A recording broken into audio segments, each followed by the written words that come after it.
प्रतिलेखन संख्या 65 शुरू होगी 5 सेकंड बाद। महोदय, आधारभूत, युक्तिपरक, व्यावहारिक और अनुकूलित अनुसंधान निरंतर और अबाध गति से चलने चाहिए। विराम। नीतिगत प्रश्नों को सुलझाने के लिए अधिक अनुसंधान प्रयासों की आवश्यकता होगी। विराम। क्योंकि अंततः इन्हीं के आधार पर उत्पादन प्रणालियों को अपेक्षित स्थायित्व मिल पाएगा। विराम। प्रथम पंक्ति में आने के लिए भारतीय कृषि अनुसंधान को श्रेष्ठता के केंद्रों और कृषि तथा संबंधित क्षेत्रों में अंतर्राष्ट्रीय केंद्रों के साथ औपचारिक और अनौपचारिक बंधनों को मजबूत बनाना होगा। विराम। बदलते परिवेश में किसी भी तंत्र की दक्षता और प्रभावशीलता परखने के मानदंड भी मात्रात्मक से गुणात्मकता की ओर परिवर्तित हो रहे हैं। विराम। अंतिम विश्लेषण में हम यही पाते हैं कि किसी भी वैज्ञानिक संगठन की सामर्थ्य अब भौतिक साधनों से नहीं आंकी जाएगी, बल्कि उसके निष्पादन पर आधारित होगी। विराम। कृषि अनुसंधान में प्रभाव मूल्यांकन अभी तक अनुसंधान में किए गए निवेश और नई तकनीकों के प्रसार और अंगीकरण के आर्थिक लाभों को लेकर ही मुख्यतया आंके गए हैं। विराम।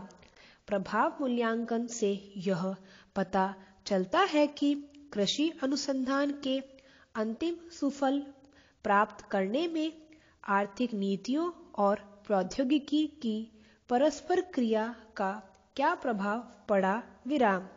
जिस समय अनुसंधान नियोजित किया जा रहा है या प्रायोजना क्रियान्वित की जा रही है, उसी समय मूल्यांकन कर लिया जाए तो नीति निर्माताओं को अनुसंधान की भावी दिशाएं खोजने में सहायता मिलती है। विराम। अतः इस बात की तीव्र आवश्यकता है कि राष्ट्रीय कृषि अनुसंधान प्रणाली में उसकी क्षमताओं को आंकने के लिए आंतरिक समीक्षा का कार्यक्रम चलाया जाए, ताकि प्रभाव मूल्यांकन की अंतर्निहित व्यवस्था मजबूत बने। विराम। इस तरह के अभ्यासों से अनुसंधान कार्यक्रमों में व्याप्त रिक्तियों की पहचान होगी और कार्यक्रम की कमजोरियों को दूर करके जहां जरूरी है वहां काट छांट या मजबूत बनाने का निर्णय लिया जा सकेगा। विराम।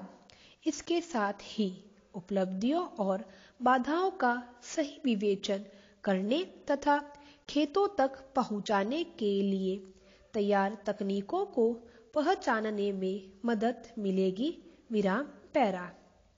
कृषि के फलस्वरूप आए व्यापक परिवर्तन का प्रभाव बहुत स्पष्ट है, जैसे कि क सन 1961 में प्रति व्यक्ति खाद्यान्न की कुल उपलब्धता 468 ग्राम थी, जो कि 55 साल बाद सन 2001 में 40% बढ़कर 2 किलो प्रति व्यक्ति प्रतिदिन हो गई। विराम। 101 करोड़ की आबादी को देखते हुए यह उपलब्धि थोड़ी नहीं है। ख भूख और खपत के बीच की असमता को समाप्त करना। ग समाज के सभी वर्गों को सामर्थ्य के अनुसार उचित दामों पर राशन उपलब्ध कराना और ग विविध कृषि उत्पादों और प्रशोधित उत्पादों के निर्यात में वृद्धि और आयात में कमी। विराम। अनाज और खाने के तेल के निर्यात में कमी से विदेशी मुद्रा की बचत को अलग करते हुए भी कृषि क्षेत्र से निर्यात की राशि गत वर्ष 100 अरब रुपए की सीमा को पार कर गई। विराम। इन उपलब्धियों के बावजूद और मांग में वृद्धि को देखते हुए कृषि उत्पादन की ओर से आपूर्ति में भी वृद्धि का वही स्तर बनाए रखते हुए भी हम अपनी भावी आवश्यकताओं को ध्यान में रखते हुए किसी भी तरह की ढील नहीं दे सकते। संपूर्ण विराम।